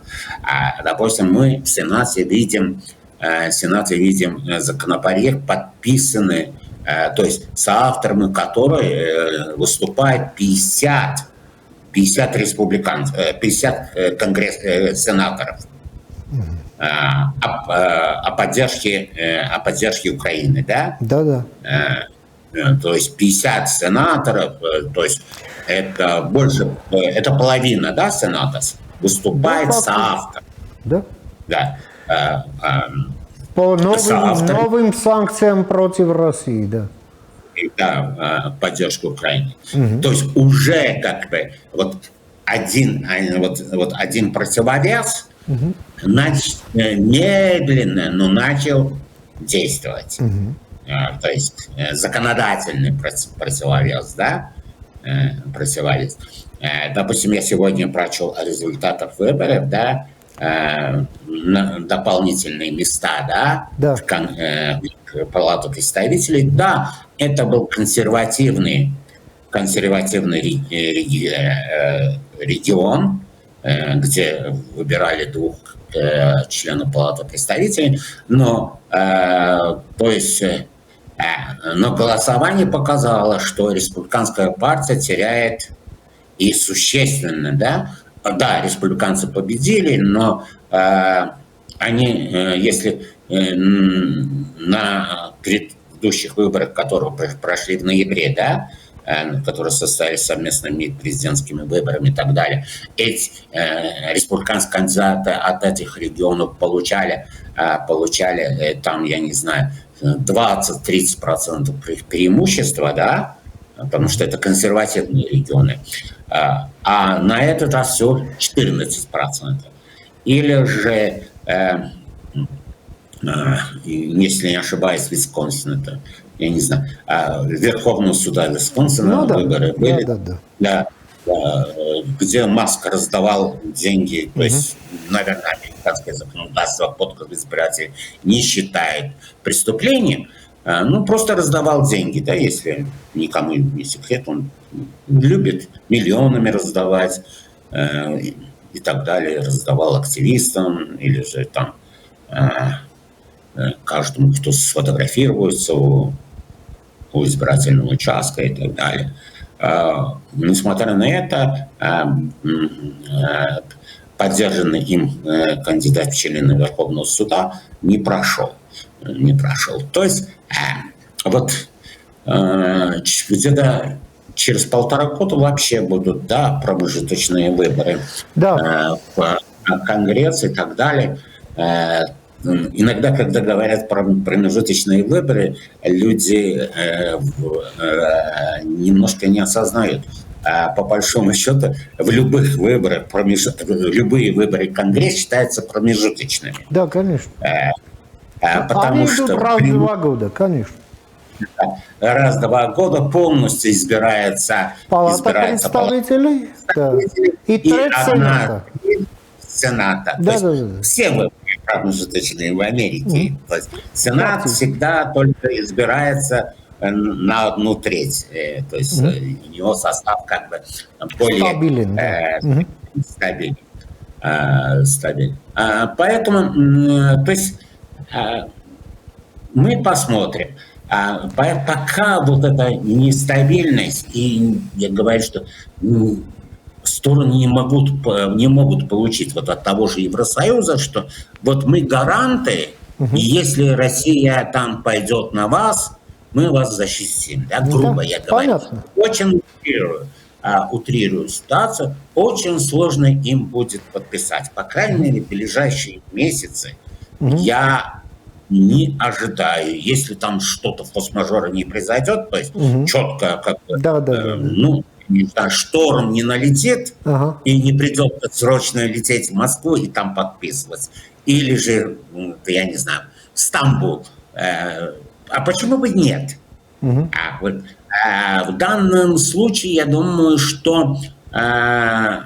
хотим мы того или нет, я несколько раз этот вопрос говорил. Я даже однажды, кажется, даже в вашем эфире еще года 2 там назад, наверное, сказал, что, может быть, сейчас звучит фантастически это предположение, но может возникнуть ситуация, когда гарантом безопасности Армении будет выступать Да, Турция. вы говорили об этом. Но это так, гипотетически. Вот к этому изменению мы должны быть готовы, потому что в регионе, по крайней мере, относительно связанном с Западом, единственное мощное государство, единственная сильная армия, которая вообще что-то может сделать, это Турция. Но не с Ираном же, правильно? Ну да. Спасибо, господин Миркадыров, за ваши обстоятельные наблюдения и выводы, которыми вы поделились с нашими телезрителями и уделили ваше время нашему эфиру. Всего вам доброго. До свидания. До новых встреч. Мира. И мира, конечно. Спасибо. Մենք լսեցինք մեր գործընկերոջը ադրբեջանցի վերլուծաբան եւ լրագրող Ռաուֆ Միրկադիրովին Շվեյցարիայի Ցյուրիխ քաղաքից իր դիտարկումները կապված Ֆրանկ Վալտեր Շտայնմայերի Հայաստան եւ Ադրբեջան կատարած այցի, ինչպես նաեւ Ուզբեկստանի Սամարանդ քաղաքում Կենտրոնական Ասիա Եվրամիություն առաջին գագաթնաժողովի հետ կապված։ Այսօր թերևս այսքանը հարգարժան տիկնայք եւ պարոնայք կհանդիպենք արդեն վաղը խաղաղություն եւ բարի նոց ձեզ։